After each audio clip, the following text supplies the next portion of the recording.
Mute the mics, and then we are good to go, good sir. Go ahead, start whenever you're ready. Hello to all of you amazing web slingers. Welcome to Livin On The Edge, the podcast all about our friendly neighborhood Spider-Man here on Comics Ground. My name is Alec. I am your host.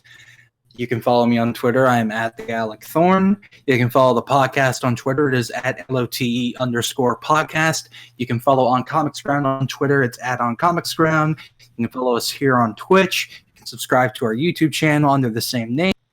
And check out our website for reviews and articles about everything comics related. I am joined today once again by James. Say hi, James. What up? Okay. Okay. You did it again. I didn't even pause. I just wanted to do it. Hi, my name is James. I am the editor-in-chief of On Comics Ground. I am here hanging out, talking about all these spider movies with Alec to have a good time. No alcohol required, as Jeremy Johns would say. You can follow me on Twitter at James C. Portis3, where I post all of my nerdy rants about the comic industry and all that good stuff. Yeah. Also, I love Magic the Gathering because I keep posting about Magic the Gathering and I feel like I'm annoying people. So, if you like Magic the Gathering, come hang out with me. Okay, cool. I bet you're excited about the Russo brothers making that anime series. There is a lot. I feel as if it has a very good chance of just being a CGI green screen fest, or it's either going to go two ways. It's either going to go the route of Warcraft, where it's going to follow the plot, but no one's going to give a crap, or it's going to go the way of Inhumans, where it's just going to have poorly paced actors who don't understand the source material, and it's just going to go off of a cliff. So wait, isn't it? It's an anime series, though. Yes, but it still goes without saying that if the actors aren't invested in the material, it's not going to go over well. Yeah, I get that. Yeah. That's the boat I'm in with Neon Genesis Evangelion releasing a week from today, and we still don't have a trailer. Hearing because they redubbed it with new voice actors. Yeah, it's like one of the big classics.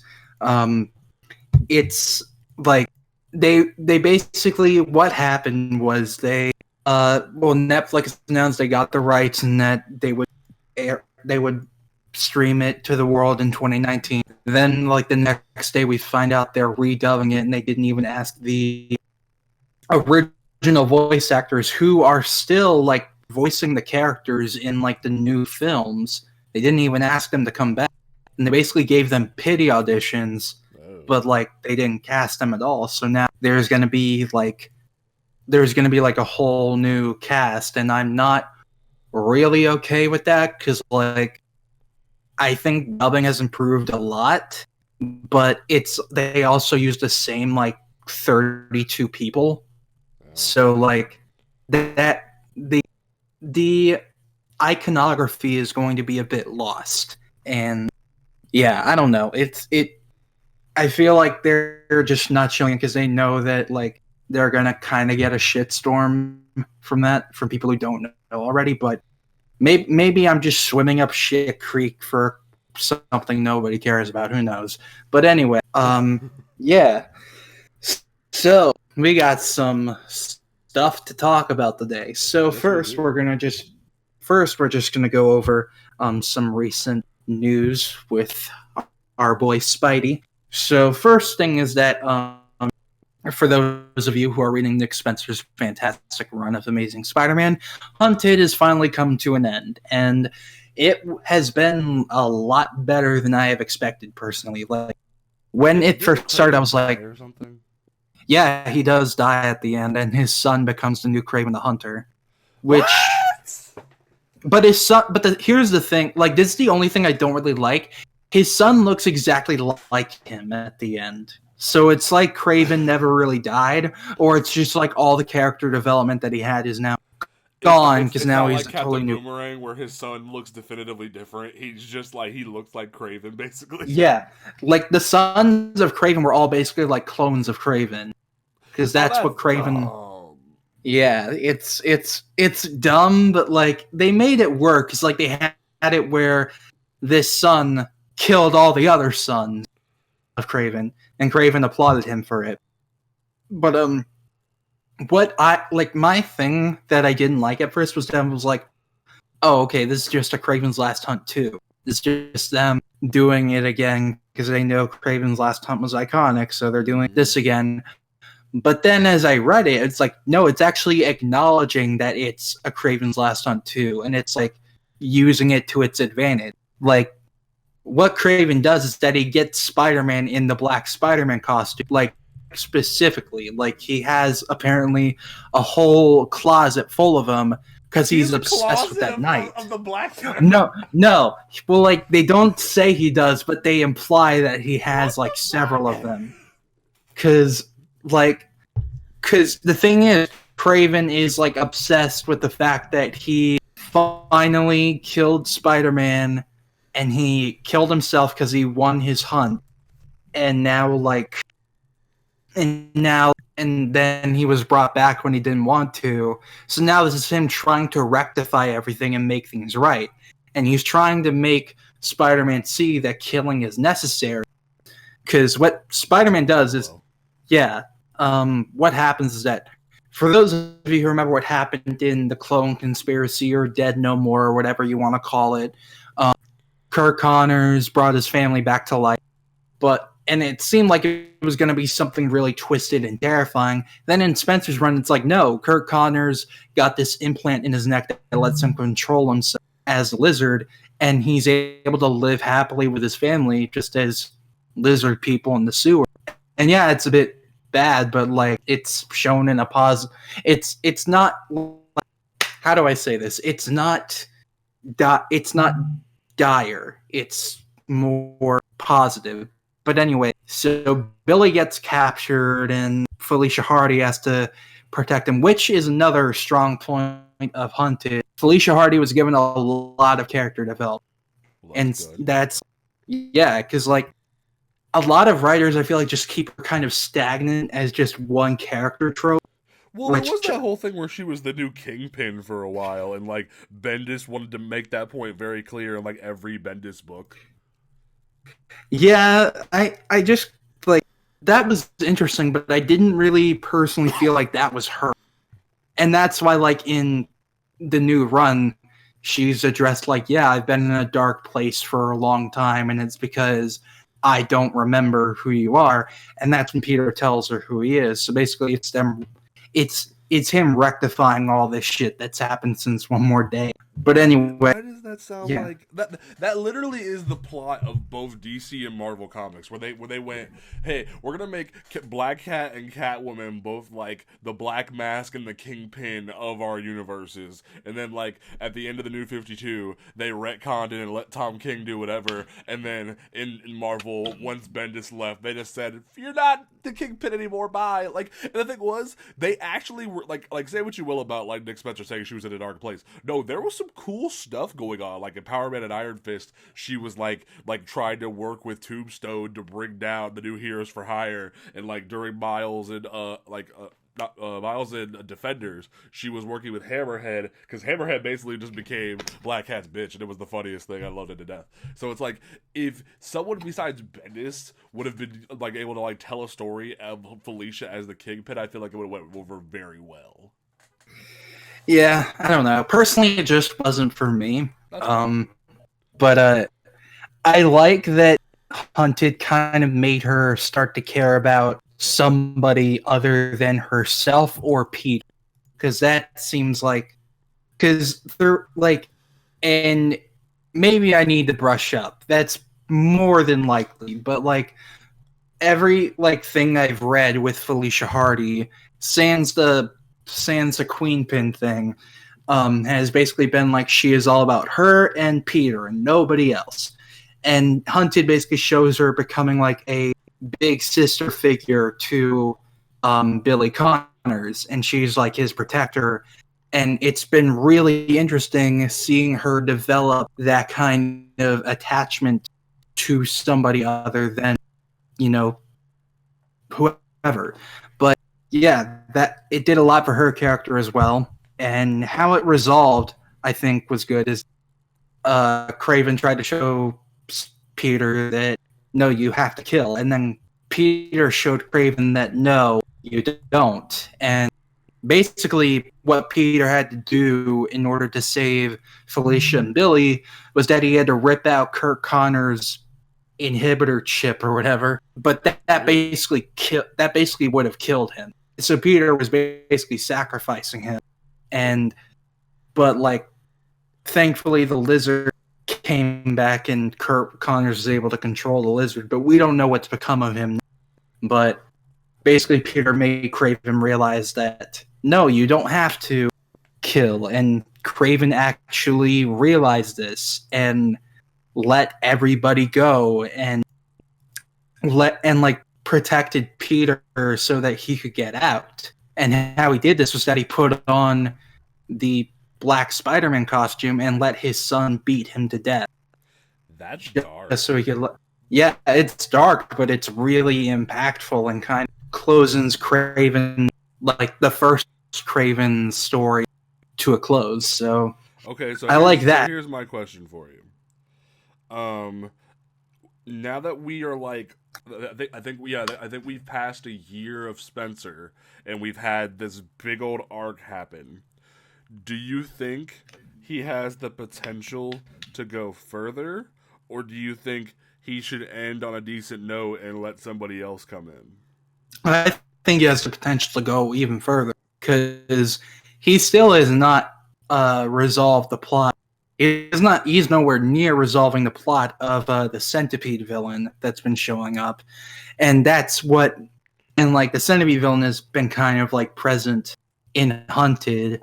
In issue 2, we saw them like looking over MJ and saying that they'll protect MJ from Peter, but we see visions of Peter seeing MJ lying on the floor with broken glass and blood, and then we get to the last issue, and he sees the window broken, and he sees that MJ was bleeding, but she just broke her hand through the window, and Peter starts crying because he's so happy she's okay, and we hear the monologue from this centipede on the window saying, "Peter, I'm not some cliche villain. I'm not going to attack MJ. That's not what I do. I said I'd protect her, and I meant it. I'm protecting her from you."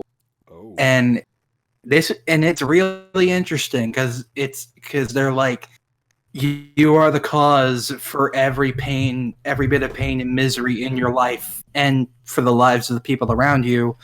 And like, it said very creepily and very obsessively, I'll never stop until it's just you and me alone, but like in a weird romantic way. Plot twist. Like wait, no, I made that joke like weeks ago because I said it would be Silk. So no, I'm not gonna make that joke again. But no, plot twist is gonna be Silk. But no, I'm not gonna do that. I think it's gonna be Jean DeWolf. I really do. It's gonna be who you cut out. I think it's gonna be Jean DeWolf. Oh, okay. I really, because like we know that she had like a major affinity for Spidey during the death of Jean DeWolf when he looked through her apartment. Like, so I think DeWolf was in a comic book. Probably the death of Jean DeWolf. I don't think she ever. Well, like she never showed up in recent years because like then they had Yuri Watanabe. And now she's basically the new Jean DeWolf. Well, not really anymore, but like, I mean, like, yeah. She was in Spectacular, and she was in I think it was Marvel Heroes. So like, she's been in all that and about like culturally, but yeah, I don't think she's like ever returned since her death. Yeah, so I think it would be really like the thing I'll hate is if it's someone like Harry Osborn. What if it's Gwen? Like that? No, I would actually really like that. That would be really interesting. That would be great. That would be great. God. That would break the hearts of Gwenists everywhere, and I would love it. I never even considered that because, like, well, Spider-Gwen is around already, so, like, and now Spider-Gwen is going to be in 616, so it wouldn't make sense. But if they make Gwen the Centipede villain, then after Peter beats her up, then she can become the antag for Ghost Spider. Oh yeah. Like, you have to fight the mere villain form of yourself, the true person of this universe. No, that would be really. I think like because they talk to Peter like they're a spurned lover. Mm-hmm. That's how they talk to Peter. So I really think it's either Jean DeWolf or Gwen. So See, I'm over here, so like digging around, but honestly, like that actually doesn't sound like a half bad idea. yeah. We'll see how it turns out. I'm really liking what Nick Spencer's only had like 2 off issues, and those were just like one-off story to set up Hunted. But like those were the only like low points, but they weren't bad. They were just kind of okay. But like the majority of his run has been like really good, surprisingly really good. So I'm interested to see because the next 2 issues are going to deal all with this centipede villain. So I'm interested to see what happens. But anyway, jumping up from that, basically in the end, Hunted is really good. Nick Spencer's run is really good. I highly recommend it. Especially now that we're going to get into the nitty gritty with this centipede villain. Definitely start reading it. But anyway, E3 happened. That was a thing. It was barely a thing, but it was a thing. There were only like 4 games I cared about at E3 this year. 2 of which got gameplay. The 2 others did not. The 2 others are like holding off their gameplay until Gamescom or something. But basically, it was Star Wars Jedi Fallen Order, Cyberpunk 2077, Watch Dogs Legion, and finally, the one we're going to talk about for a bit, Avengers. So, this thing. yeah. So, Square Enix, as many of you know, has a very bad habit of announcing shit way too early. Yes, they do. They, first they announced, it wasn't called Final Fantasy 15 at that time, but I forgot what the title originally was. But they announced it. Cross 13 because it came out. Yeah. Like it was announced during the PS3 era. Yeah, it was. Yeah, it was. I think it was that. But that was announced Cross 13 or 13X. Something like that. But it was announced in 2006, and it didn't come out until 2016. They announced Kingdom Hearts 3 in 2013, and then it took us a century to get it. Yeah, it released like a little less than 6 years later. But hey, think of it like this though. Like we're actually getting DLC within the same year the game came out. So that's progress. That's true. They also announced the Final Fantasy VII remake at, was it 2013 E3 or 2015 E3? I think it was 2013 E3. I think it was 15, but I might be wrong. I think, yeah, it was probably 15, but like after that they said like, yeah, we really do have an issue of announcing shit way too early, and then they fucking did it with Avengers. They announced Avengers in January of 2017, and we heard nothing for 2.5 years. Absolutely nothing. And we all thought it was going to be shown at E3 2018, and then Square Enix had that miserable excuse for a conference, and that didn't happen. They said they would show more in 2018, but they didn't. And then they announced a few weeks ago that, yes, this E3 they would reveal Marvel's Avengers, which is now the official title. And they did a countdown for it. They did the whole shebang. And then during the conference, they fucking teased everybody during the whole conference. And they knew. And, like, especially that trailer for Final Fantasy VIII they had the line that said, "For the fans who have waited for so long." Yes, and like I would like Square Enix knew for a damn for the damn fact that half of like IGN and like comicbook.com and Newsarama, all these places that, well, IGN had to be their games, but like all these places that were specifically there for Avengers did, like, and to their credit, I love JRPGs, I love them to death. Like I'm like only like 3-4 hours into Octopath Traveler, like, even though it just came out on Steam, I'm playing it on Switch, but that's beside the point. Like, they knew that the majority of these comic folks didn't give a lick about like all of this like Japanese anime JRPG stuff, And yet they made us wait until the very end, like made them suffer through Nomura and other people having to have a translator, went through all of these different like remakes, remasters, and like ports to the U.S. and all this stuff, and then they just go, "Here's Avengers, bye," and it's like, wait, we had to wait for this. Yeah, here's where I'm at, because yes, they only showed a trailer and then like 2 clips, and they showed no gameplay. They should have either shown gameplay as well, or just not have announced at all. Like, they shouldn't have said anything in 2017, and they shouldn't have said anything 2 weeks ago. I think they actually had like a little bit of gameplay spliced into it, though. They did, but like, unfortunately, all the thing that everybody's talking about is either the horrible suits or the faces, saying that they look like 360 graphics. Which I'll give it this: the faces do look wonky. Okay, but okay. Let's have a conference, and like I'm probably gonna end up repeating like half of what I say on Saturday for panel to panel, because like we will have to talk about this.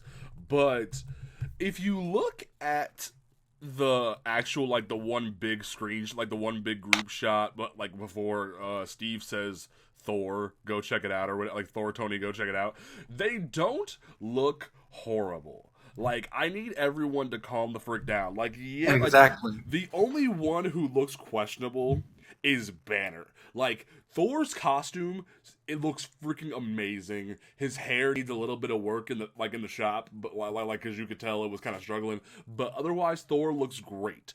Tony's suit is like the perfect balance of movie with a couple of tweaks, and I love it. Like, I love the helmet. I love the helmet and how goofy it looks, because it's like it has the sleekness of the movies, but like that still comic booky feel of the comics. Yes, like that's Hot take. This is the best interpretation of Captain America's suit that has been out in so long. And the reason why I say this, I'm not knocking MCU. I'm not saying MCU is less. I'm saying that this is like what MCU could be if they were going for like super, like if they handed Zack Snyder the Avengers, this is how realistic and good this, like, of how his suit like would look, because this looks like a shield or a real military body made him a suit and said, go be a hero. And if you want a comparison, there's that one famous, it was either Alex Ross or somebody else who did a mock-up of what Steve was going to look like in Captain America's first Avenger. That shot of like him holding the pistol and the shield in his mouth open, like, rah! And like, that's sort of what I look at when I look at this suit. And it looks so good. Like, yeah, the way they drew Steve and like graphic wise, it looks like the epitome of straight white male. Like, but like, I love this suit. The minute I saw it, and like even with the helmet, it looks even better. Like on that little statue, it looks amazing, and no one can tell me otherwise. And then go ahead. My only gripe with the suit is like the belly stripes. I like the belly stripes. That's my only gripe. I feel like it should be completely white and red. I don't really like the red in the blue. Like, okay, I don't really jive with that. But that's like the one thing. Like, I think it looks fine. Like, it's like, I think the whole thing, like the whole vest thing, I think it should be like from his chest to his stomach. I think that would look better and a bit more practical. But like that's just me. I think the suit looks up completely fine, and maybe the star be a little bigger. The star can be bigger. I understand that. And then Widow looks like they just copied over, like her suit just looks like it was copied over from Avengers 2, which is fine. But like, and also I think it's hilarious that like, Romanoff looks kind of like she's like a mix of Scarlett Johansson and Colby Smulders. Like, I think that's freaking hilarious. But and if like, I said this on Twitter during my rant. This game, I'm not mad about the graphics. The graphics look fine. I'm not a graphics whore. I just want my frame rate to be fine. I don't care what your graphics look like. Just make sure my frame rate's fine, and I don't care. But my biggest gripe is the voice cast. Mm. And the reason why I say that is because you have two returning vets from like who've played their respective Avengers previously, which is the case of the guy who plays Thor, the woman who plays Romanoff. I think it's Laura Bailey. They've played those on Avengers Assemble. They're fine. They're just copy paste, do whatever. The guy who plays Steve is like brand new, like has like never had a voice actor chop except for like one other thing. I think he sounded pretty good for like the 3 snippets we heard. I was okay with him. The 2 that I have a problem with are Troy Baker and Nolan North, the copy and paste voice actor duo. I am tired of them, and like they're great, they're fine. They've never had a disappointing role to me. But when I hear Bruce Banner, all I hear is Booker DeWitt, or like not Crazy Joker, or like the recent TMNT Batman where Troy Baker was Batman and it was horrible. Like there's that, and then all I hear is Deadpool coming out of Iron Man's mouth, and it's not okay. Like it's frustrating. Like I'm fine with them. I think, like, here's the thing. I don't need them to sound exactly like. I never have, and I'm not saying you do. I'm not saying anybody does. I don't really have the mindset that a character's voice needs to be a certain way if the acting is good enough. Because that one clip they showed of the 5 years later. Oh, that's another thing. The plot is almost straightly ripped from Endgame, and I don't really like. Going in.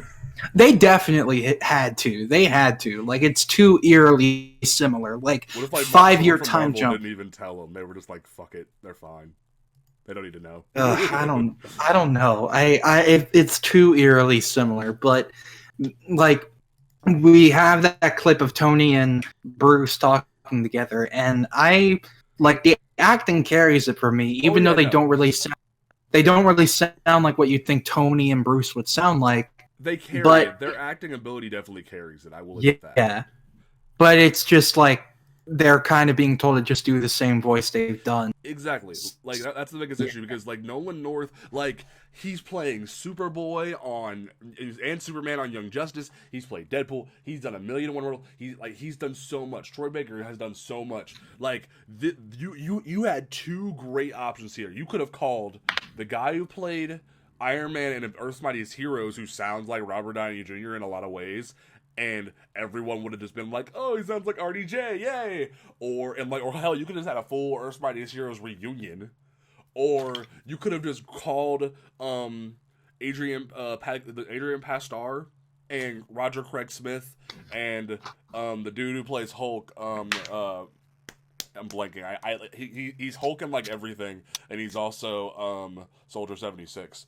But like those guys who are also on Avengers Assemble, and like with Laura Bailey and the guy who plays Thor, and just do that, and it would have been something familiar for kids and for anybody who's watched those shows or even played the Lego games, because they all reprised their roles in the first Lego game, and it would have been fine. But that sameness of those 2 specifically is like kind of hurt the presentation for me. Like, screw graphics. I'm a voice actor whore. I need like something new sometimes, and when I'm not given it, I'm just like, ugh. Yeah, I get that. That's how I am with weeaboo dubs, if you will, because like they just use the same several people over and over again, and they all just sound very similar. And I like a lot of them, but it's like I can't really hear the character. I just hear them. But well, you don't like watching One Piece and hearing Vegeta come out of Zoro's mouth?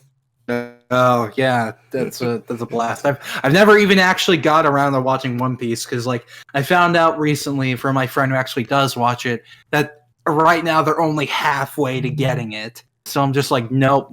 It's been 20 years. I'm not doing this. It's been 20 years. They're only halfway done. Yeah, they're only halfway towards getting the One Piece, apparently. 1,600 more episodes. I'm so in. But no. But I think people are being way, way too harsh on this. which I won't say it's completely their fault, because that's why I was saying Square Enix should not have like announced it super early or teased for as long as they did. Because if all they were going to show was a trailer that only had minimal amount of gameplay and graphics that look good but are clearly not finished, and just two clips, like if that's all they were going to show, they should not have hyped it up as much. I agree. Like it's because it's the graph, like, and I pointed this out on Twitter. I tweeted this out, and people like, well, first I'll say what it was. It was me saying like, everybody freaking out about the faces has to like really chill out, because look at Injustice 2 at E3 2016 and how it released in May of 2017. Like Preach. It's an improvement. Like the faces looked really shoddy in E 2016, and in May of 2017 they looked perfectly fine. And like then people are like, but it's NetherRealm Studios, this is Square Enix, and Square Enix is not known for improving graphics. So then my argument for that is, look at how Kingdom Hearts 3 looked when it was first done on, I believe, Unreal Engine 3, and then look how it was upgraded when they re-released the same footage 2 years later on a different engine. Because the reason why Kingdom Hearts 3 was delayed originally was because of them switching game engines. Like, Nomura came out in this whole interview and apologized, like, look, we wanted this game to come out so much earlier than it did. Like, half the voice actors had already recorded, even though they lied and said they didn't. Like, they were good, but like, we had to go back and fix stuff because of the fact that we had to switch engines mid-production.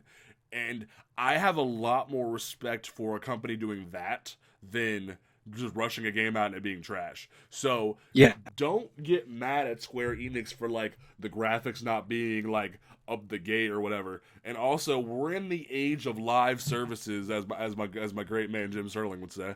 And half of this stuff can be fixed in a patch. So, and that's not me being like an Avengers apologist and saying, oh, it can all be fixed in a patch, not like how Anthem's going downhill faster than a ton of bricks. But like, this could easily be like one run through the machine after a couple days, and it'd be fine. This isn't Sonic the movie bad, where it just looks like throw it out and burn it with fire. It looks like we can run this through a couple times and get it fixed up and put it out to market. That's what I see here. Because for a trailer, for our first full trailer, this is good. Like, it's even better than the rumored Avengers game. Well, not the rumor, the actual like Avengers game that was set to come out back when the movie was supposed to come out. That was supposed to be like this concept of like 4-player co-op, but in first person. It had almost like the same idea, like verbatim, but in first person, and like a few different like tweaks and stuff like that. This looks amazing, and if we didn't know Square Enix would have made this, I would have said that Insomniac made this to tie into Spider-Man. That's how good it looks from the jump. And that's another thing. They said at the panel or conference or whatever, they said that PS4 players are going to get exclusive stuff. One of which being a beta when you pre-order the game. Now anybody with a brain can immediately jump to, oh, Spider-Man. Yeah. Mm-hmm. And here's the thing. Now people will be like, there's no way this is in the same universe. But like when Peter takes a picture of Avengers Tower in Spider-Man, he says that the Avengers are off somewhere on the West Coast. And this trailer starts with the Avengers in San Francisco opening a new Avengers Tower and doing Avengers Day. So it's like, and also like you got to think Marvel Games, or like Disney Marvel Games or whatever, is like the publisher / head of these projects. It's not like they're just saying, oh, just do this thing. It's almost like they're contracting game studios to make these games that could all tie into the same universe in a lot of ways. I'm not saying there's going to be a crossover or like an Infinity War like game where like all these publishers contribute. No, I'm not saying that at all. I'm saying that like if Marvel Games wanted to license these out at some point, they could just be like, here's a box set of all of our shit. Like, that's the kind of vibe I get from this.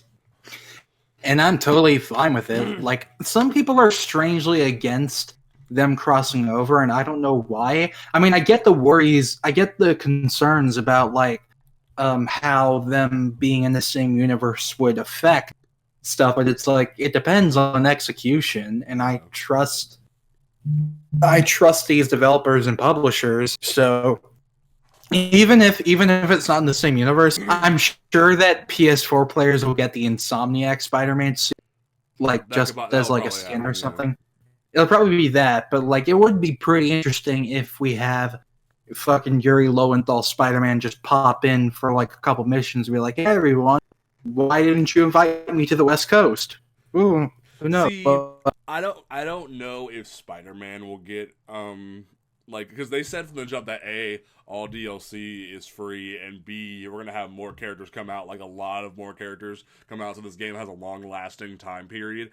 Yeah, If there would be one character that I think would not show up, is Peter, because yeah, they don't want to like oversaturate the game brand with Insomniac already saying they have plans for a sequel. So yeah. I don't know if they'd be now. The counter argument to that would be we have Marvel Ultimate Alliance coming out, but the similarity of these games, I don't know if they want to do that. Now, granted, if they do, I'm not gonna say shit. Like, do what you want, but I don't know if it would happen. Is my thing. Yeah, I get that. And here's the thing that like a lot of people have said, like, because like it came out that Avengers would be like a games as a service type thing, where there would be DLC and story content coming in for years on end after, kind of like what Anthem said they were doing, or like a few other games like Destiny. But here's the thing. They said that all this shit is going to be free. Like, you just have to pay $60 for that base game. You get the main campaign. You get, like, a complete story and the online co-op or story co-op. I don't know the specifics yet, but, like, you get that. And then, like, you get more story content over the year for free. That's a pretty good deal. Like, I don't see a lot to bitch about in that department. I get the concerns about mapping out that plan, because things are always subject to change. Like, look at what happened with Duke Nukem 3D. Things are subject to change. So you never know. We'll talk more about that on Saturday with panel to panel. But like we definitely have some good stuff to talk about right now.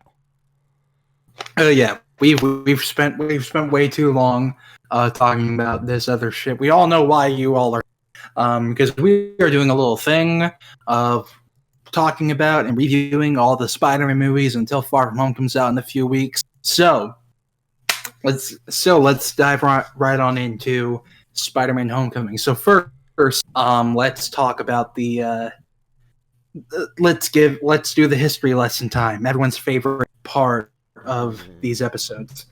So, jumping off from last episode from like 3-ish weeks ago, Sony was in the shit. They were swimming up shit creek, as I said earlier.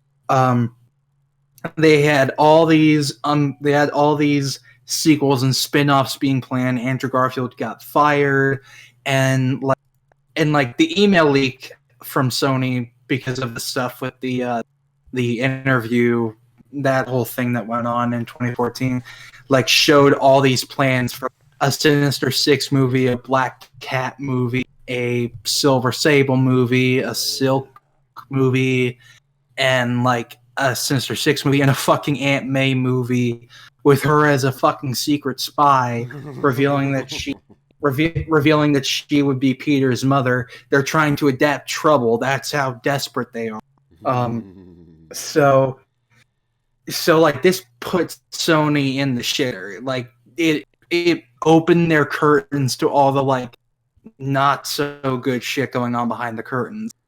So they were pretty just like, the Amazing Spider-Man series was going nowhere at this point because nobody wanted to see any of this, especially because Andrew Garfield was fired and he was like the last thing he was like the only thing left people were seeing these movies for. So Kevin Feige was approaching them to talk about, and that's another thing. Kevin Feige was trying to help out with these movies, and Sony just did not listen to him. He read the script for Amazing Spider-Man 2, thought it was very incoherent and a mess, and tried to give him as many Yeah, it was. But he gave them as many notes as possible, telling them how they could fix it, and they didn't listen to him because they thought he was stupid. They didn't listen. No. And it's like it so basically what happened is that he approached them with this idea of making a deal where they have Spider-Man in the MCU, Sony distributes the Spider-Man movies, Marvel makes the Spider-Man movies for them, and basically like they still get the money from the Spider-Man movie, but now Spider-Man is with Marvel. And you know what Amy Pascal did when she heard this? She threw a sandwich at his head. She threw a sandwich at his head. What? Yeah, that's a true story. What? She laughed at him and threw a sandwich at his head. What? And yeah, that's Alright. that was the head of Sony Pictures at the time. And yeah. So basically what happened is that Amy Pascal stepped down as head of Sony Pictures, and then a few days later, or vice versa, they announced finally that Spider-Man would be coming to the MCU. And I remember hearing this and not believing it because I heard these rumors for like the past 2 years. So I was like, it's just a rumor. And I saw people making legit videos on them and Marvel actually posting about it, and I could not believe it at all. And I got so excited because it was like, oh my God, think of the possibilities, how they could do Clintar, the planet of the symbiotes, and have it tie into the cosmic shit with Guardians of the Galaxy. It could be really cool.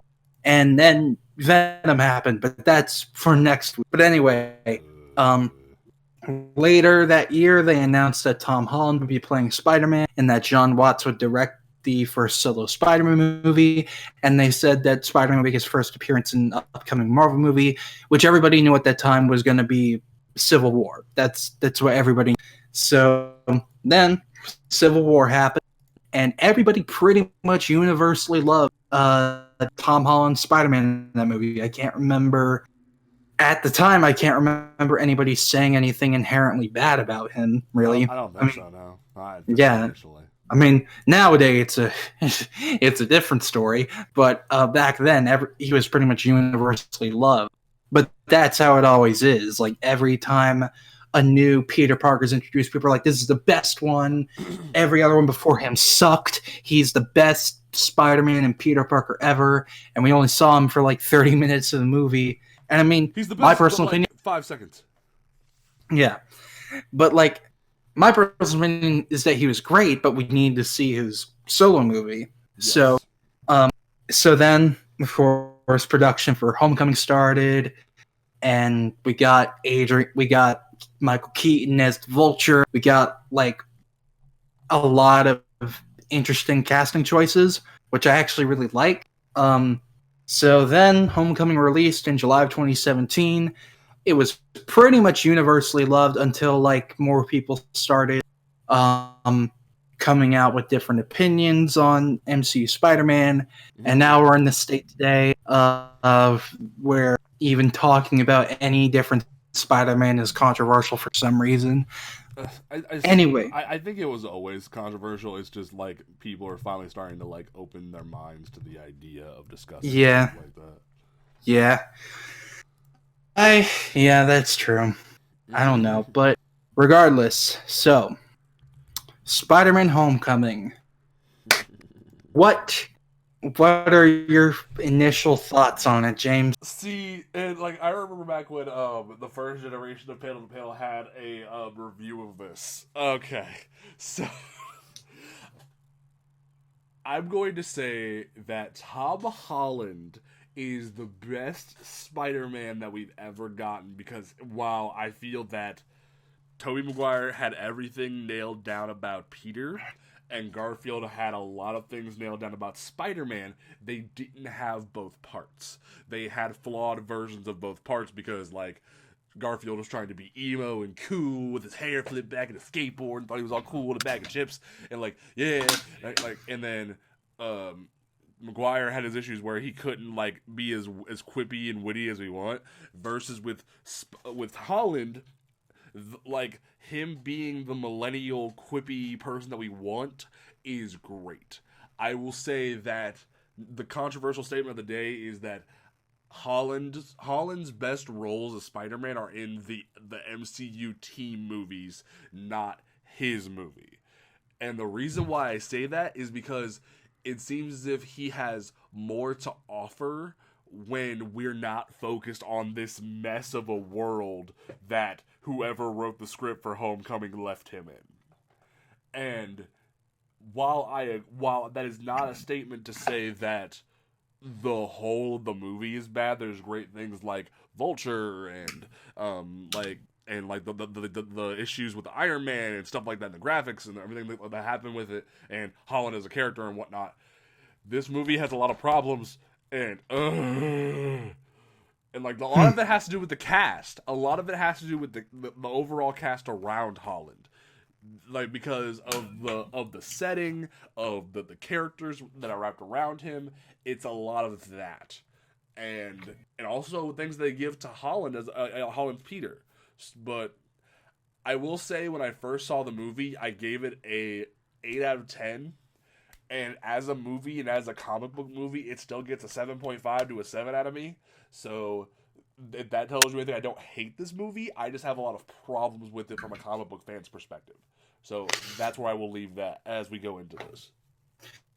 Yeah, I definitely get that. And that's been like the big thing that's been like the big discourse over Homecoming is which somebody coined, it's a good movie, but a bad Spider-Man movie. Yeah, that's a great way to put it, actually. I personally do not really like that phrase because I am of the belief that if it's a movie about Spider-Man and the movie itself is good, it's a good Spider-Man movie. But that's just where I'm coming from. I understand what people mean by that, by like it's a good movie but a bad Spider-Man movie.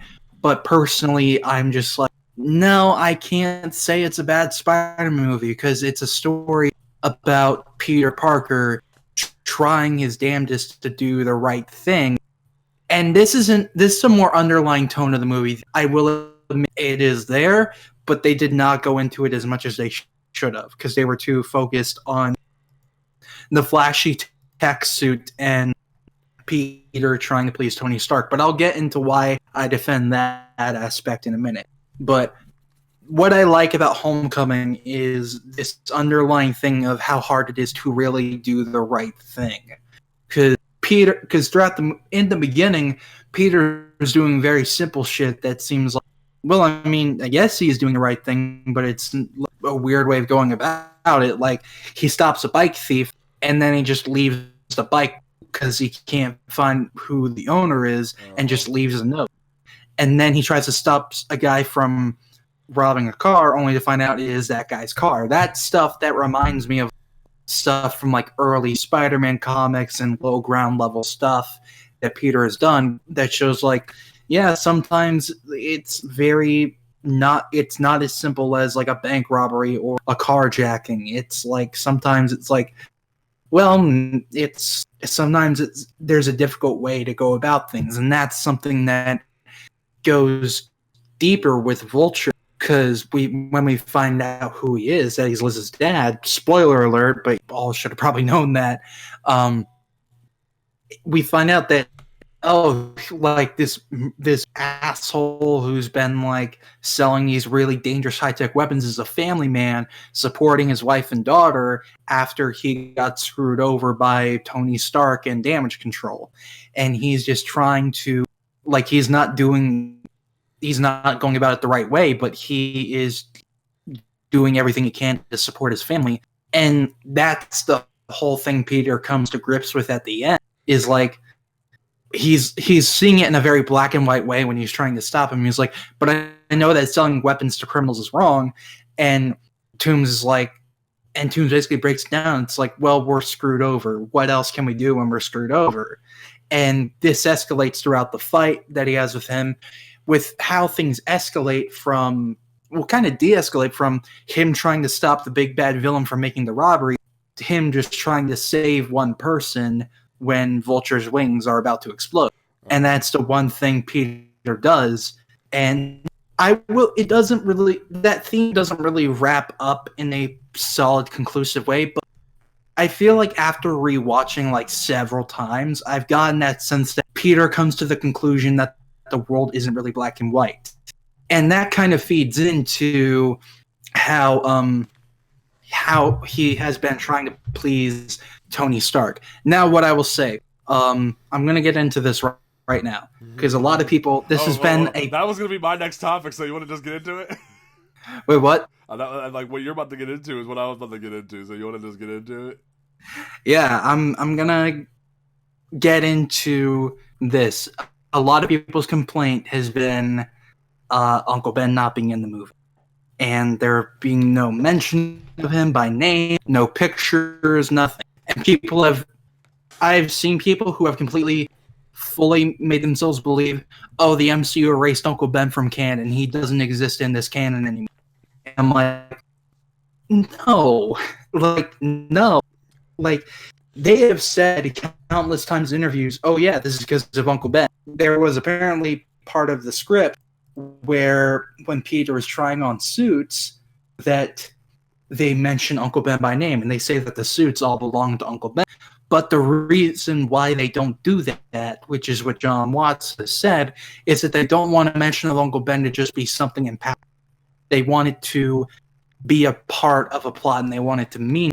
And I know some people could say, well, he should have just been part of Homecoming, but like after 5 movies that have heavily involved Uncle Ben being a part of the plot, it's like understandable why they don't do it.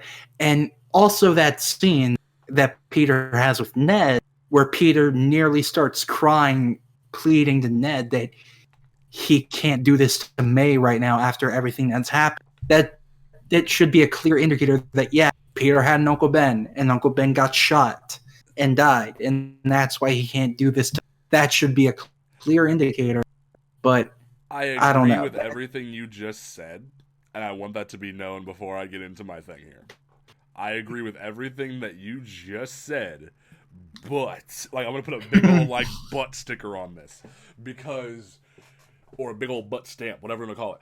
But here's the thing, and I am all on board with everything you just said until there's that moment in what is it, at the end of the movie with the infamous like copy and paste from the comic Peter lifts the rubble thing.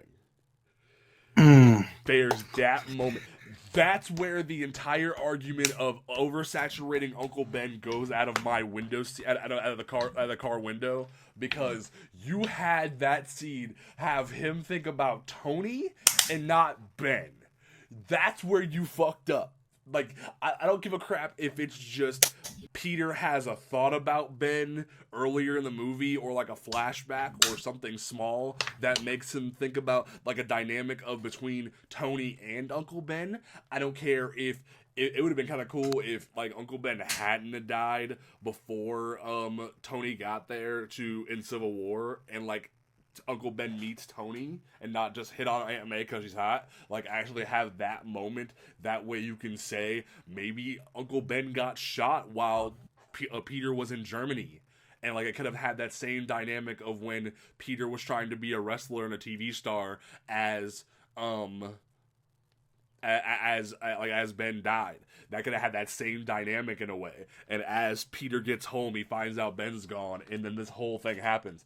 You could have done that or something. But the fact that Peter thinks about Tony saying if you're nothing without the suit, then you're nothing with it. That moment right there just goes, we don't even care about Ben. We're never going to put Ben in the movie. Tony's the new Ben. And then Peter's just going to be this damaged kid looking for father figures. Which, to their credit, that's a lot of things that happen in the movies. And I was the biggest defender of the Peter and Mr. Stark dynamic for so long, because I'm a big fan of the New Avengers, a Bendis run where Peter is very under Tony's tutelage until Civil War, where he tells him to F off. Like, I love that run, but it all falls apart in Homecoming, where they're just like, yeah, Tony's his inspiration, not Ben. Like, you lost me. Okay, here's what I will say. Upon rewatching, I like that moment where that line plays in his head less and less. But at the same time, I don't think having Ben just pop in there out of nowhere, having like a flashback pop in there out of nowhere, I feel like that would have kind of been very out of place.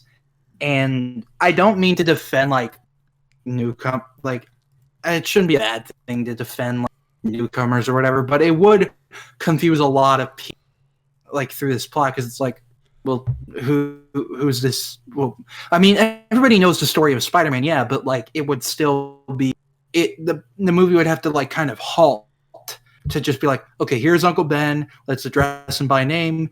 Here's a flashback with Peter or him saying something. Now Peter lifts rubble. What I think should have been better, what I would have fixed, is that there is no line in Pete. There is no, if you're nothing without the suit, you shouldn't have, or Uncle Ben saying something. It should have just been Peter looking at his reflection in water. Him thinking about May or something. Like, do that. Oh, absolutely, yeah. That would have been much, much better, I think. But I still can't bring myself to hate it because it is still because I'm saying one of my bigger criticisms is that he threw Ben out the window for Tony as his full substitute, and it kind of screws over the ability to bring in Ben later. That's where I'm at with it.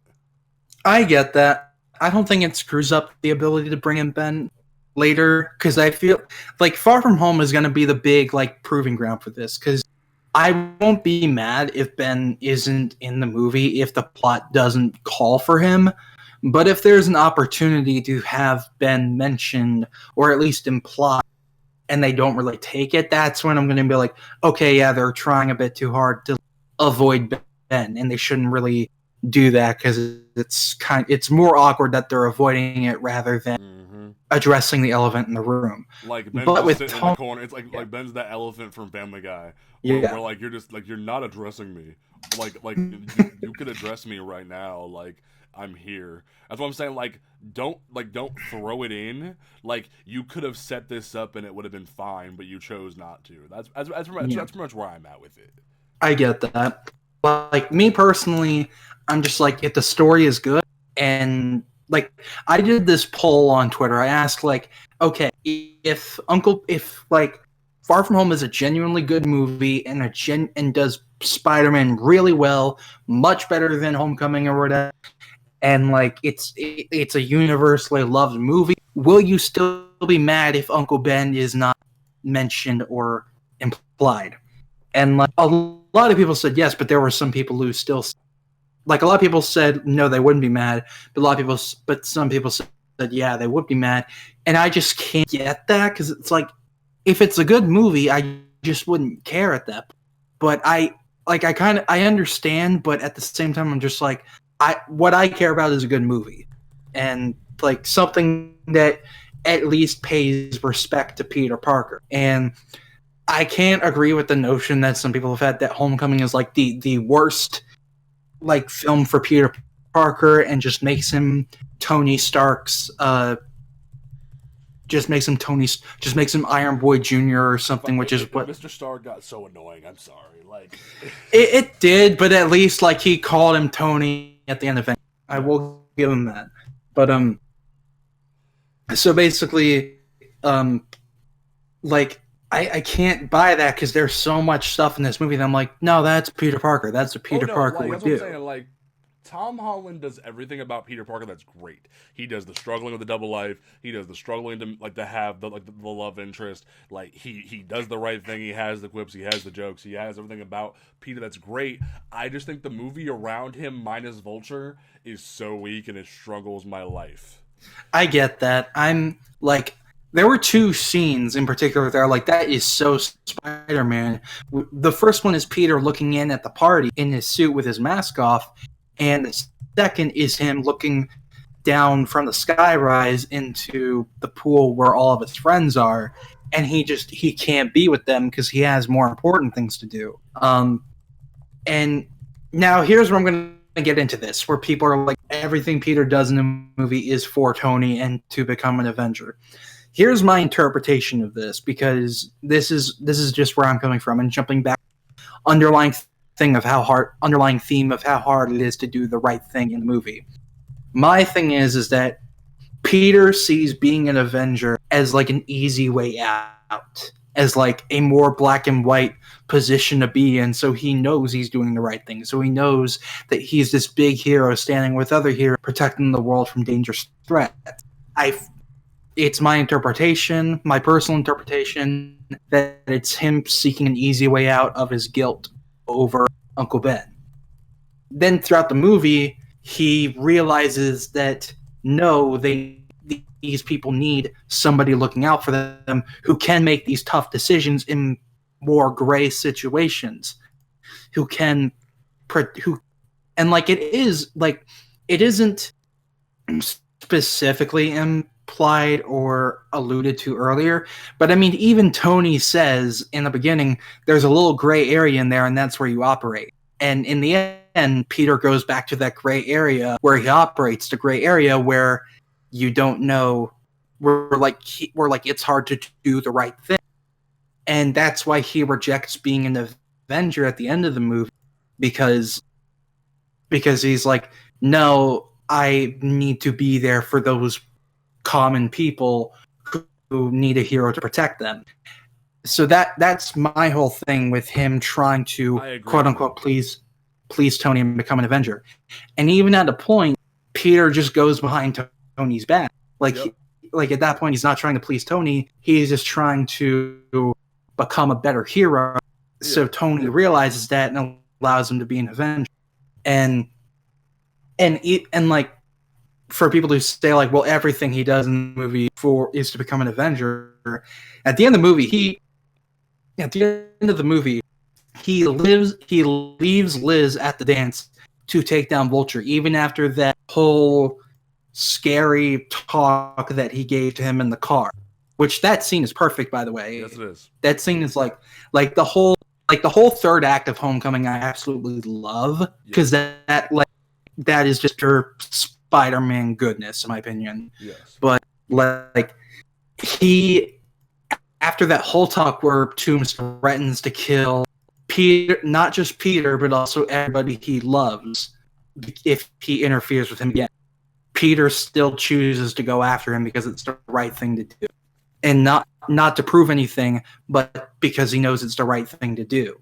So that's like pure Spider-Man. And that's why I say, like, yeah, him trying to please Tony wasn't just because he does look up to Tony, but it wasn't just because he looks up to Tony and wants praise from Tony.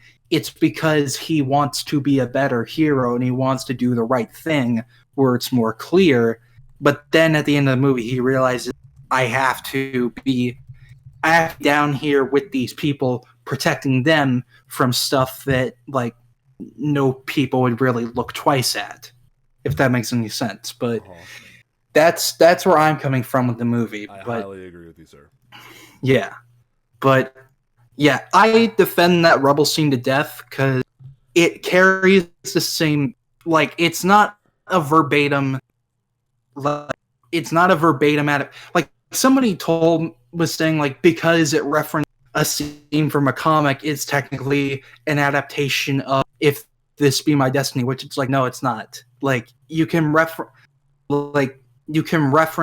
a scene from a comic that doesn't make it an adaptation. But anyway, this whole movie is not an adaptation of If This Be My Destiny. No, it just carries certain themes from it. And that's with the rubble scene. He is not lifting the rubble to go save Aunt May or give her a cure. He's lifting it because he's trying to do the right thing. And he's mustering up all his strength so he can be able to do the right thing.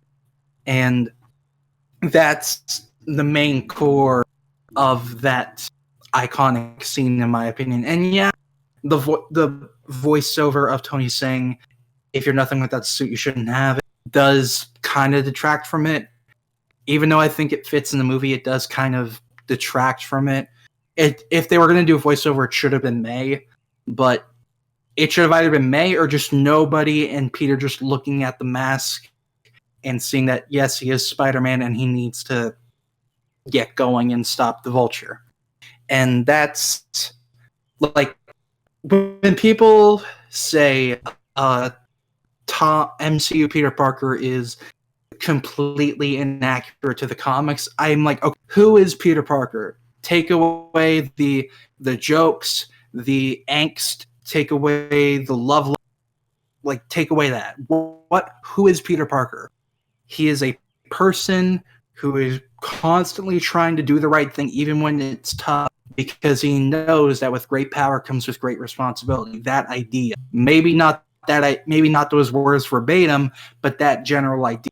And every version checks out under that, in my opinion. Even the ones I personally don't like the Ultimate Spider-Man cartoon Peter Parker, I absolutely hate. Well, But I feel like we're gonna have to have like an episode talking about that show at some point, because we absolutely I will. don't fully agree with you on that sentiment. I will grab a baseball bat and we can swing and break the windows of the new Marvel Spider-Man show till I'm blue in the face. I'm with you to the end, but I will defend like 50 to 65% of Drake Bell Spider-Man, and I will like answer your criticisms, but I will defend like 55 to 65% of that show.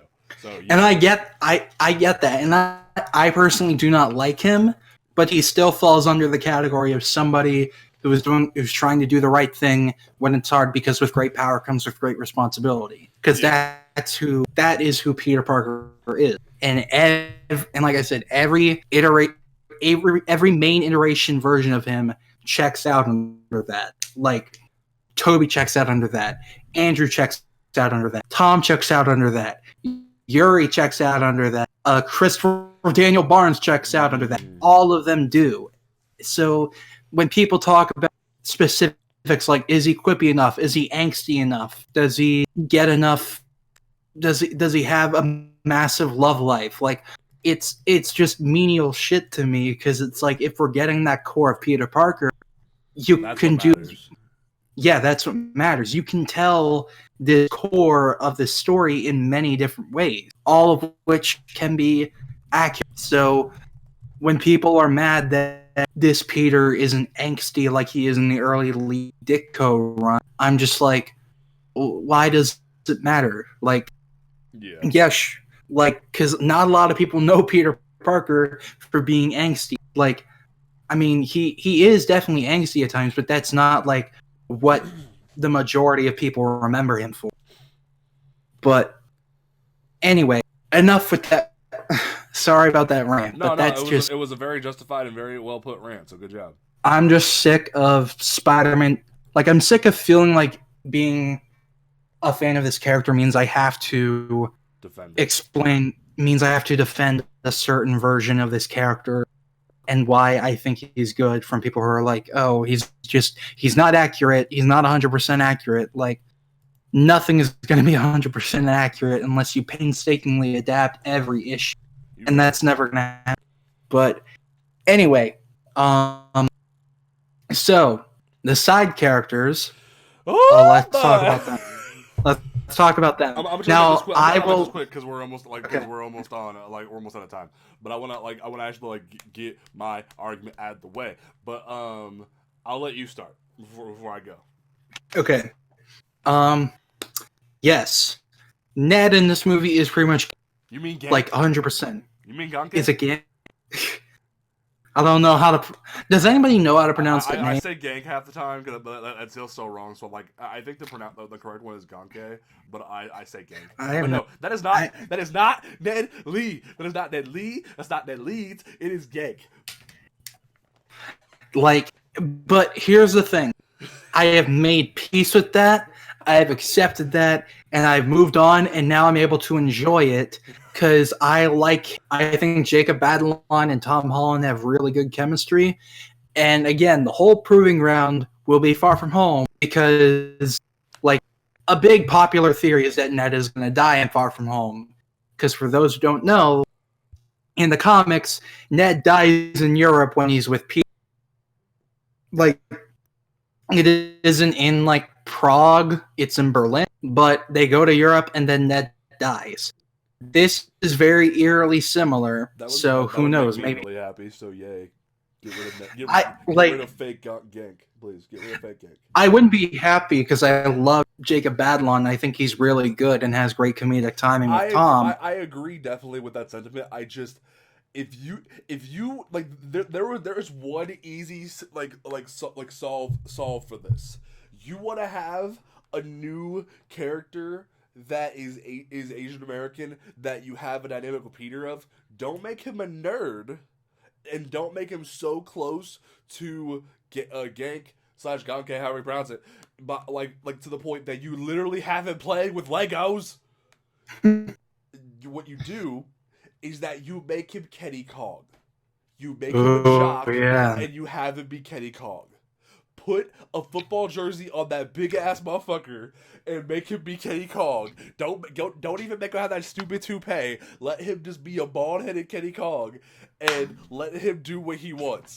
I don't care. It's just not only have you made it so Spider-Verse had to literally rip Ganke away from like not even acknowledge Ganke as a character and have Miles just be the kid at the school, and then Gwen shows up, cool whatever. Like we'll get into Spider-Verse when we get to that, but like the idea. Oh, well, we already did an episode covering it, so I mean we could do another one. We could do another one. We can, but like that's the point. Like Ned as a character infuriates me, but not because of what he is, because what he is very functional, but because he's literally somebody else, to the point that in one of the last issues of Miles Bendis wrote, he had a joke where Ganke went on a date.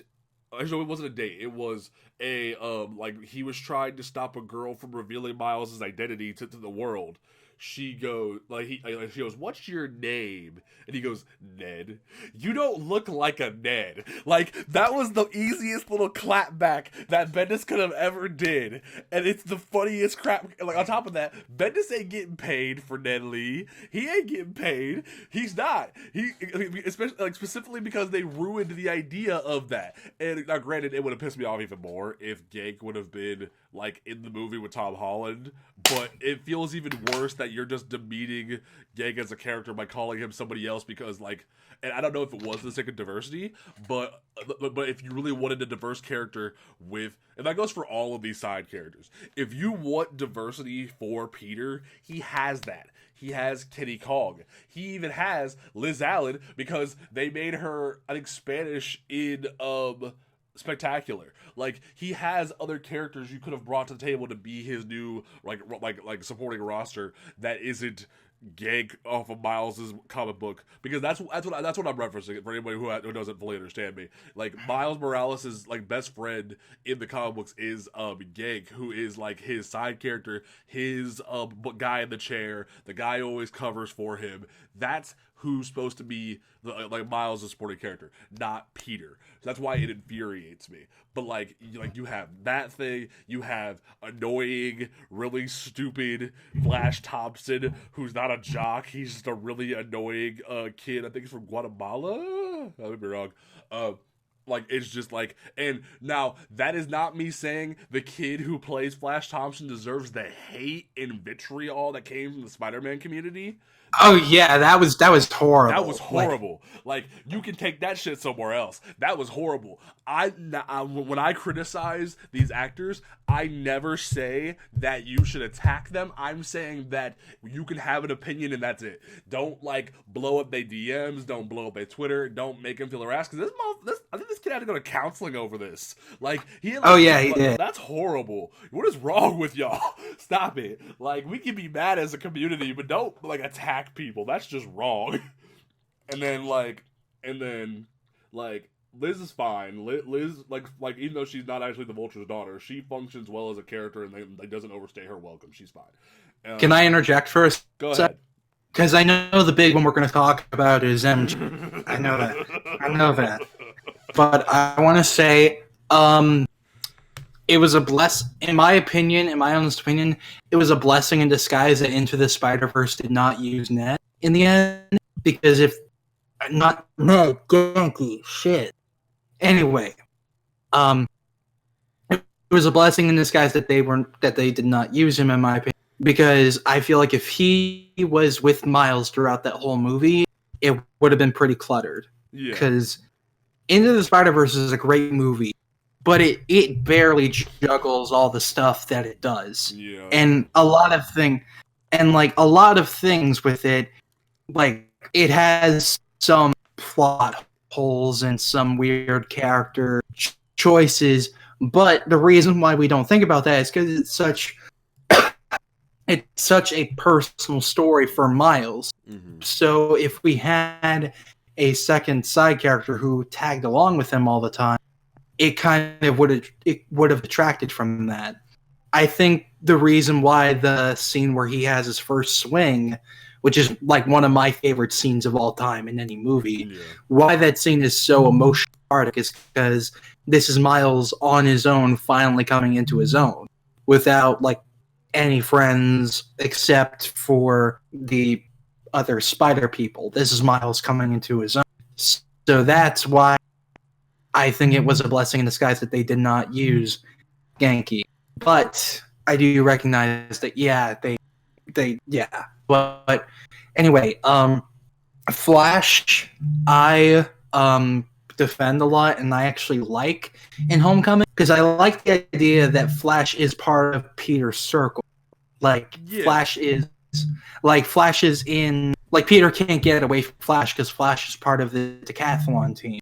Yeah. They could have still made him a jock. And like, there were some set photos where I'm like, oh, okay, he looks like a jock.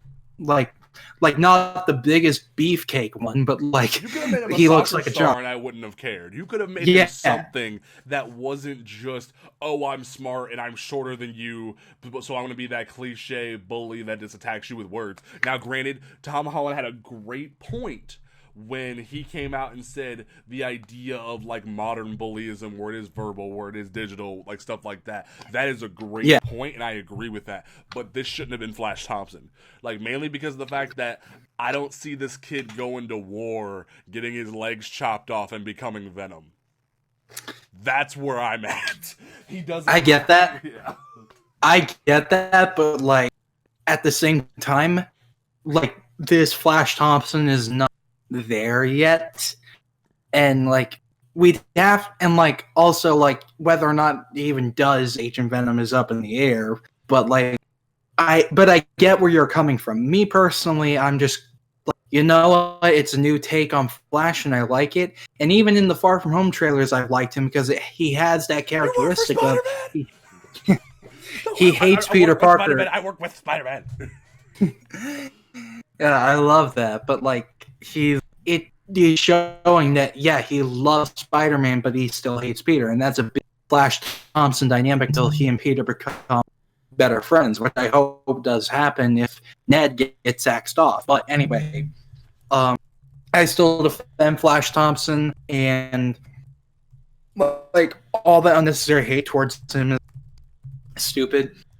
But like to the actor, I mean, all the unnecessary hate to the actors. But Liz is fine. She's a functional love interest. I think it's kind of a waste of Laura Harrier because I think she's shown she's a very good actress, and in this movie, she's just not really the deepest character. She's a sexy lamp. That's what she is. She is the stereotypical sexy lamp. And like she's there. The only thing we find out is, yay, she's biracial, and Michael Keaton sleeps with a black woman. Like, that's kind of cool. Like, that's all she serves a purpose for, is to be a sexy lamp, and I hate that. Like, and like I feel like we should just like save the Zendaya but like conversation for when Far From Home comes out. But like, at least you can say from these trailers that Zendaya is already gonna have more depth to her than sexy lamp Liz. That's what I'm gonna say. I mean, we can talk about MJ like very quick if you want to. I'm gonna need a minute. I'm gonna need some time for Robin Blake. I mean MJ. But we can get into that next time. Why don't we like dive into like the overall thoughts, like, and you can get on it here. My friends call me Rob. But anyway. Homecoming is a very strangely divisive movie. when I saw it, I had no clue it would be this divisive, but it is. On one hand, that's great because like everyone has a different opinion, but on the other hand, people have gotten into stupid arguments about this one movie that is completely harmless. So I don't I don't know. But me personally, my thing with this movie is that it was a good shot in the arm for me because we haven't gotten like a really solid, good Spider-Man movie since 2004 at that time, and that was 13 years beforehand. And like I like Spider-Man 3, I like Amazing Spider-Man, but they are not solid. They are mushy. Mm-hmm. They like they're like they're like wet they're like wet cement before it dries. It's like they're not like completely whole. And Amazing Spider-Man 2, of course, like that's just a fucking mess. But like this was a good shot in the arm because it was a good, like really solid Spider-Man movie. And I know people have discourse over what they think Peter should be. My thing is, nobody knows Peter Parker better than the other. Nobody knows, like, because a lot of people who like, and I'm not saying this is everybody. I'm saying this is a lot of people who are saying that this is like the worst adaptation of Peter Parker. They always say, "I'm a big fan of Spider-Man. I read every Spider-Man comic. I've been a fan for all my life, and I hate this. I hate this." It's like, okay, I've been a fan for all my life too. I've read a shit ton of comics. I've grown up watching the cartoons. I grew up watching the movies. I still like this interpretation. I really like this interpretation. That's an implication of saying, oh, because I'm a true fan, I know this version of Peter Parker is not right. And like that's gatekeeping bullshit in my opinion. Yeah. Like just because you've been such a fan of a character doesn't mean you know everything about that character. You just have an opinion, and you may not like something. That's fine. Just because you don't like something doesn't mean that it's wrong or that you're right and everybody else is wrong. Just because you've been a fan your whole life. Nobody should act like that with this character. And yeah, I get it. New fans can be annoying at times too. I get that. But is that really harmful? Is that like, I don't think that's as harmful as parading around saying you're the best Spider-Man fan and that anybody who disagrees with you is an idiot. Yeah. Like I get that stands can be annoying. I get that. But it's nowhere near as harmful as like making people feel like crap for liking a certain version of Peter.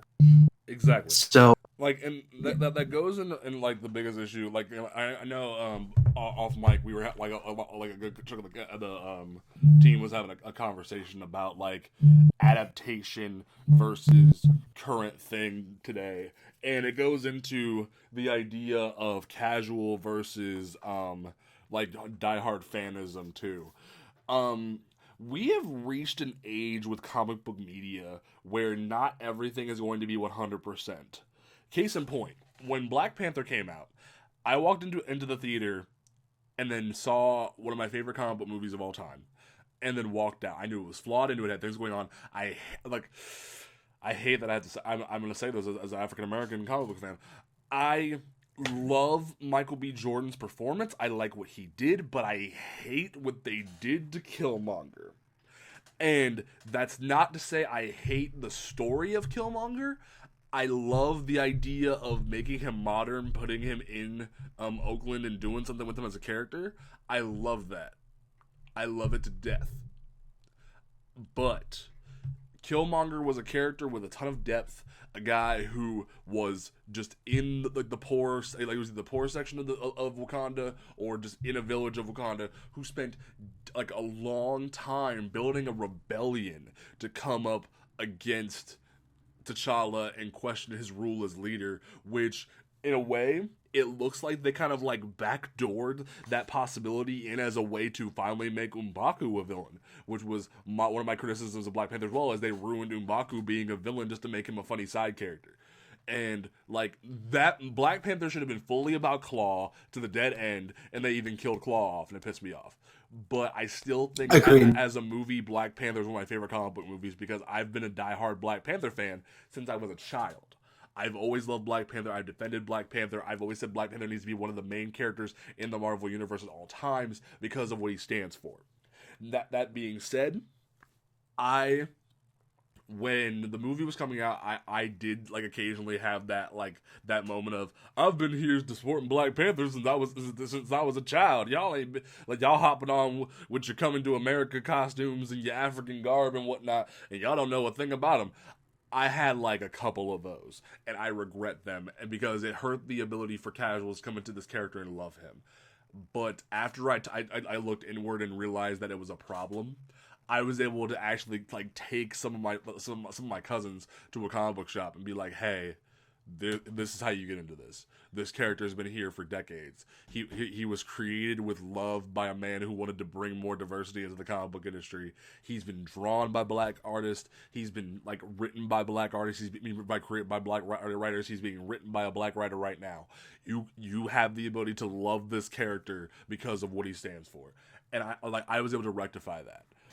I am one of those people that had this kind of mistakes where I've like judged casuals for not knowing enough, and I regret that because in today's day and age, there's going to be so many different interpretations of characters that you can't always like bash the interpretation of the adaptation for trying to be modern, for trying to be more diverse. You can never bash that. What I can bash is the kind of thing that I said earlier where if you want diversity, do Kenny Kong, not Ganke, and steal from another diverse character like Miles. That's a plausible argument. Don't just say no diversity, or don't just say don't change the source material. Make a credible argument. Don't just attack what's there, because then you're just either insulting the casual doesn't understand, or saying, you should know this, blah, blah, blah. You should read this, blah, blah, blah. Like, don't do that. No. You need to actually like give them the material, teach them, don't insult them, don't mansplain or act like you know everything. Bring them in because you want people to be a part of the comic book industry. You don't want to hurt them, and everything should be inclusive. Everyone should be allowed to enjoy these comic books that we all love. And like I may have like my arguments about Homecoming, but at the end of the day, Holland is the best Spider-Man we've ever gotten. Besides animated wise, because there's some other animated ones that are a little bit better. But live action wise, he is the best. He has the most potential for the future. And I hope and pray that Far From Home does him more justice and not just makes him the guy with daddy issues over and over and over again and doesn't do anything with him. I'm hoping that Far From Home shows a lot more development for him. But I still give Homecoming like a 7. That's where I'm at with that. Yeah. And here's like a good counterpoint, because a lot of people who are being gatekeeping about Peter Parker, a lot of people like are major fans of the Raimi Spider-Man, but that one also had a lot of inaccuracies. So it's like everybody has their own favorite interpretation of Peter Parker. Like, some may like Toby, some may like Andrew, some may like Tom, some may even like Yuri, or any of the cartoon versions. Mm-hmm. Or maybe some people prefer Ultimate Peter to 616. You could even like the really bad, in our opinion, Marvel Spider-Man show that's on right now. Like, you can have that opinion, but like, we'll sit here and try to have a conversation of why you should enjoy other TV shows. Like, we can have that conversation. The point of the industry is never to demean someone's opinion. The ability should be to like create a counter argument and show them material that in your opinion is better. And if they still ain't digging it, don't enjoy what they came into the fold with, like, let them. Because fun fact, my first Batman TV show was Beyond, and then it was the 2003 show that I defend until I'm dead. And then I went back and watched all of the Batman the Animated Series because everyone had told me to go watch it. And I still defend the 2003 show because it's freaking amazing. And I watch it on DC Universe all the time because I love the fact that I have access to it. So like, never question how someone gets into into comics or comic book media, because we all start somewhere. That's what that is. Exactly. And I agree with the sentiment that I hope Far From Home progresses the character even further, because the thing I'd hate about Far From Home is not if it's bad, but if it's just more of the same. Mm-hmm. If it and like I've seen people saying if Far From Home doesn't do this exact thing or this checklist of things, then it's going to suck. If you go into the movie with that mindset, you're just going to hate. Like you're setting yourself up for disappointment if you go into a movie with a checklist of things it needs to do for you to like it. Not just general things, but like very specific things. Like you're just setting yourself up for disappointment. Okay. Like so. But I still, Far From Home gives us a deeper progression of Peter, and there's a lot of room for them to do that, as the second trailer showed, with Peter now in a world without Tony Stark. The Avengers are pretty much no more after this. What does Peter do? Because he's the only hero that S.H.I.E.L.D. has to rely on. And Mysterio's in the fold, and we know how Mysterio's going to be. He's going to betray Peter. There's the setup for a really interesting story is here, and like we haven't even had like reviews come out yet, and some people are like, "Oh God, this is going to be terrible." But it's like, just wait to see the movie. Just go into it with a fresh mind and see it. And if you don't like it, that's fine. If you like it, great. It's just but I personally hope Far From Home does the character right and puts him on a whole new. So that's where I'll leave it off for today. All right. So, any last things to say, James? My friends call me Robin. Got him. So, thank you all so much for listening in tonight. It's been a lot of fun talking about Hunted and Avengers and Homecoming. So next week is going to be a special one. Not next week. Not next week. 2 weeks from it'll be time to knock and let the devil in. You're going to. You better love me, viewers / listeners, because I have to buy this movie and I don't want to. And I have to watch this and I don't want to. I was working at a movie theater, so I got to see it for free. I didn't have to give Sony my money. That's the only reason I saw it, is because I knew like I did not have to give Sony my money for this. It hurts my soul. The thing about it is that you'll at least. I'm gonna walk out of this movie and I'm gonna be like, I enjoyed the CGI. Like I'm literally gonna be like walk in here and say the same thing that I'm gonna say now. I enjoy the CGI Venom more than I enjoy Mr. UPS Man. That's exactly what I'm gonna say in 2 weeks. Oof. And I have no regrets. Oof. Well, it's gonna be a lot of fun talking about that. The everyone's favorite superhero movie. That's very original and generic and not from 2003. Thank you all for listening in tonight. You can once again, I am at the Alec Thorn on Twitter. You can follow James on Twitter, James C. Portis 3. You can follow the podcast on Twitter. It's at LOTE_podcast. You can follow On Comics Ground on Twitter. It's at On Comics Ground. You can follow us here on Twitch. You can subscribe to our YouTube channel. Go to our website. Check out all of our reviews and articles. I have anything else to plug? I can't remember. I think you're good. Yeah, I think I'm good. So, thank you all so much for listening in. We will see you in 2 weeks with our last movie before Far From Home. Venom, yay! So, have a good night, everyone. Goodbye. Bye.